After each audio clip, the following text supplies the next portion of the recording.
Have you ever wondered what games you should keep or you should lose? Find out here at Purge Reviews. Capone is a board game that was just released on Kickstarter about running your own shops that sell alcohol during the Prohibition. And then Capone himself will come around and knock you up if you have too much inventory. And that's kind of the aspect of the game. So what's going to happen each round is you're going to have an auction and you're going to bid on who will get the goods off of the truck. Once you have those goods, then you need to trade with the other players. And everybody at the table can kind of trade back and forth, if you will. And then if you have too much, so you have all this inventory, you want to keep it, right? So you can meet all the requirements of your patrons. Wrong, because if you have too much, Capone's going to come and ruin everything you have and screw everybody else up by either taking their money or their inventory, or half of it at least. So collectively, the group has something pushing them to trade, to even this thing out, if you will. And as you're going through, you're going to be, wheeling and dealing, trying to get your best deal. But if you just stone cold somebody, I mean, you're only hurting yourself and them. So everybody needs to come together and do a deal. I think there are circumstances where somebody, if they wanted to break this game, they could definitely break it. But if you're invested, and you're playing, then I think the game works really, really well. The components are out of this world. The components of this game look fantastic. Everything from the little truck where you put things down at the top, to the little whiskey bottles that you get, to you having your own stand front of your store.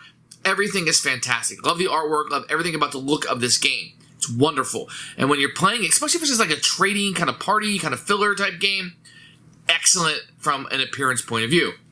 The game, when you read the rules, I was kind of like, I don't know if this is going to work all that great. Surprisingly, it does. I really felt like that trading aspect kind of opened up. And once people open up and realize they have to trade, you can't just go it alone. You can't block yourself off. You need everybody kind of collectively like an organism working together in order to get the economy going. And then once you have that, all these kind of things come up. Promise can be made. Your gangster role-playing can be done out. And Capone ended up being a pretty solid game. Now, normally I don't like trading in games for a myriad of reasons, but one in particular is I don't like the idea of just icing somebody out. I don't like that, and that can easily happen. Or if you're an introvert, maybe you feel as comfortable getting into character as you need to, especially in this game. So introverts probably need not apply here. But maybe. And I think the game works. It's really fun. We had a blast with it. It looks great, and it comes together in a great package. This is one that I will be keeping. It doesn't have that strategic element. I mean, at the end of the day, you have these patrons, and you're trying to fill the requirements so you can get paid, right?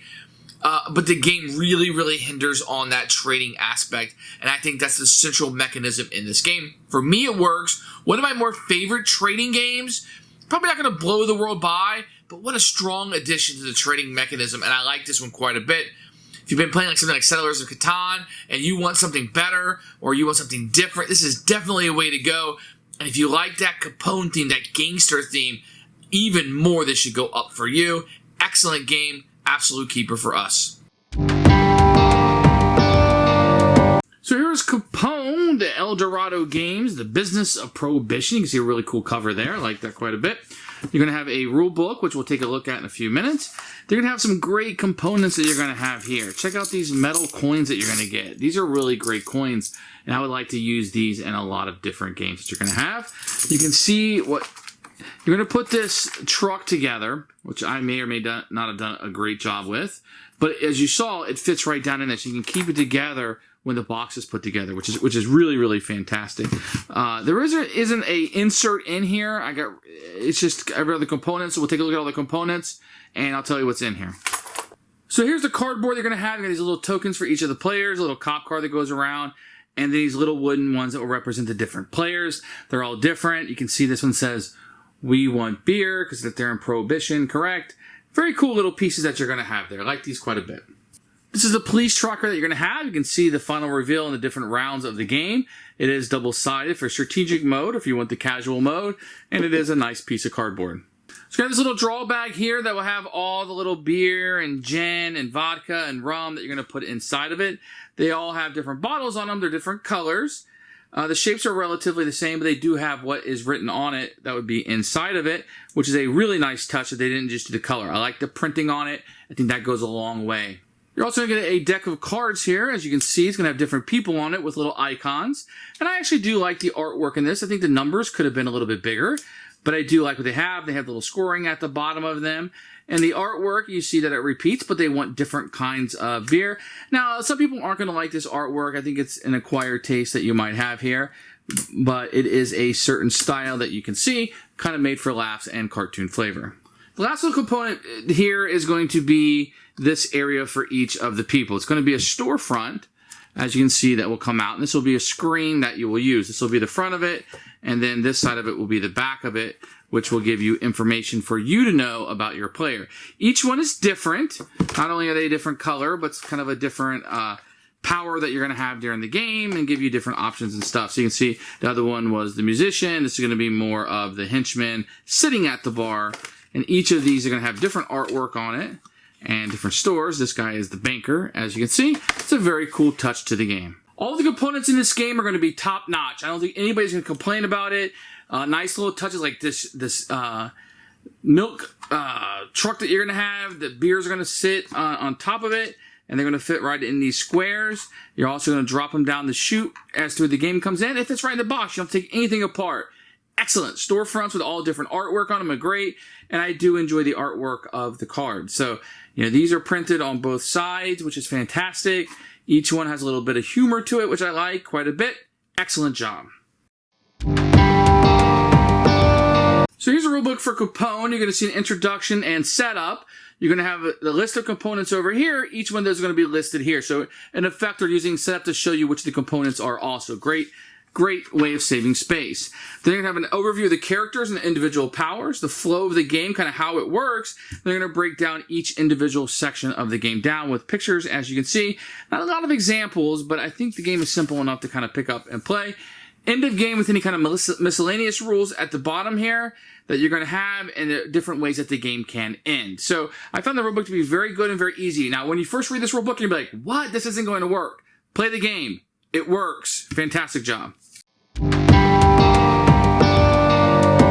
Just for room and setup, I'm not going to pull this out too much, but everybody is going to get a speakeasy, which will be put up. And when you have it, this side right here will be in front of you, and then you have your storefront looking out at the other players.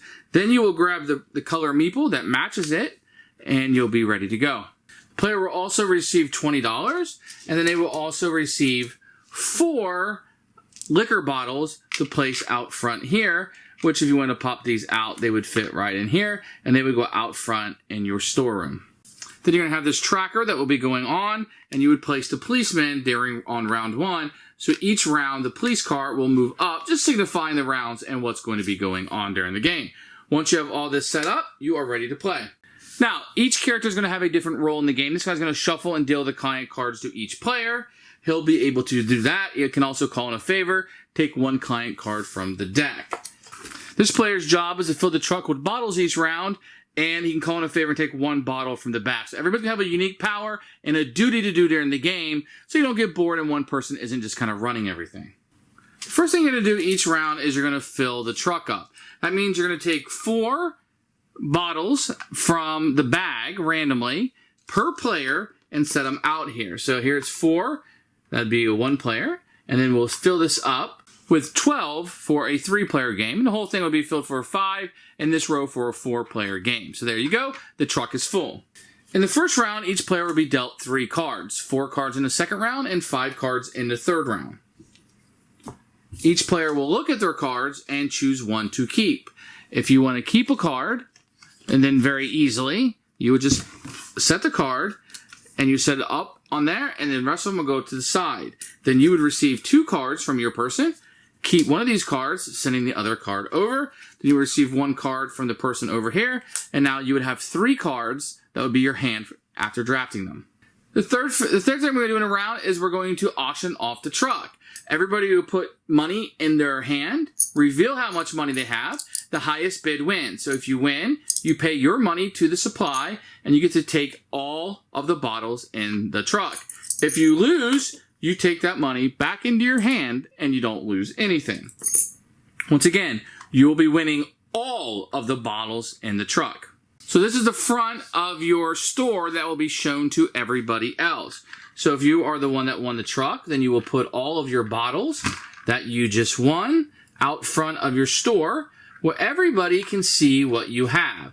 So at this point, everybody can see what is available from your store, and the truck would be empty because you just purchased them all.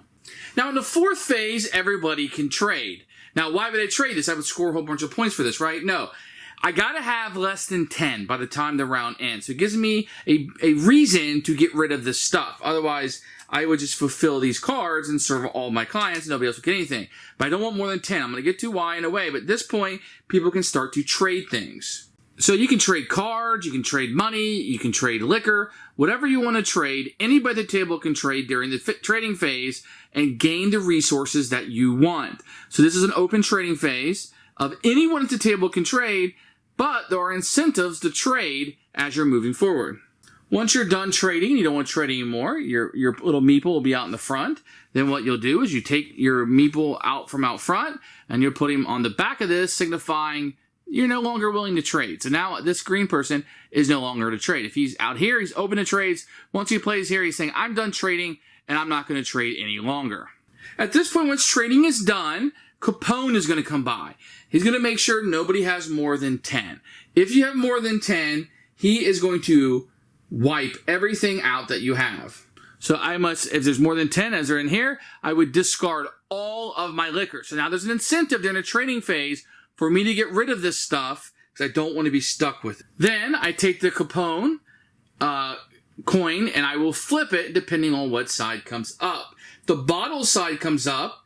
Everyone else must discard their choice, half of their bottles into the hole of the truck.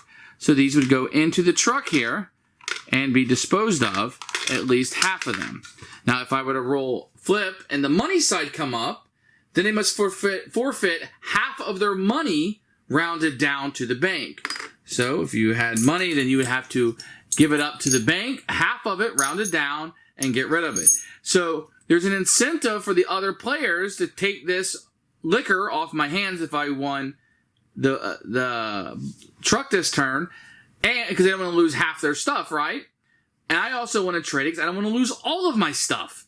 So there's a good incentive to do both, and that's what's going to drive a lot of the trading.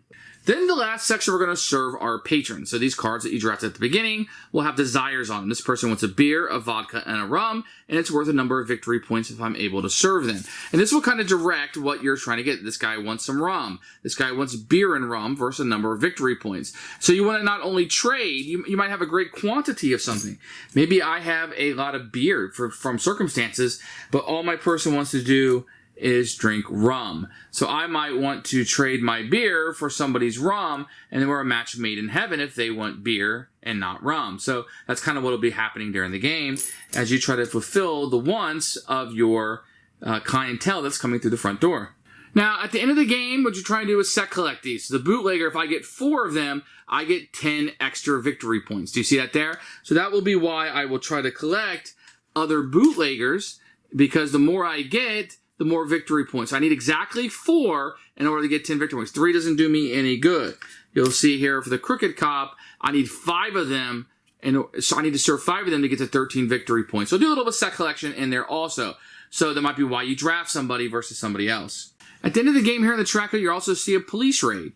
So that means if you have any bottles of beer that you haven't used to serve people that are sitting out here, the police are going to come raid them. It's going to cost you $1 for every bottle of alcohol that you have out here. So in this case, 1, 2, 3, 4, 5, 6, 7, 8, 9. If this is all there at the end of the game and I didn't use it to serve anybody, then I'm going to lose money for having this. So it's not just hoarding liquor. You want to have strategically get the liquor that you need to serve your clients, because anything left over is negative. Then at the end of the game, you count up how much money you have. Whoever has the most money is the winner of the game. Who should buy this game? I mean, if you like the gangster theme, if you like trading in your games, this is going to be right up your alley. If you like games that look good, this is going to really, really appeal to you. If you don't like trading, if you actively hate trading, then this game isn't going to play for you. I don't like trading in games, and I actually enjoy this game. Take that for what it's worth.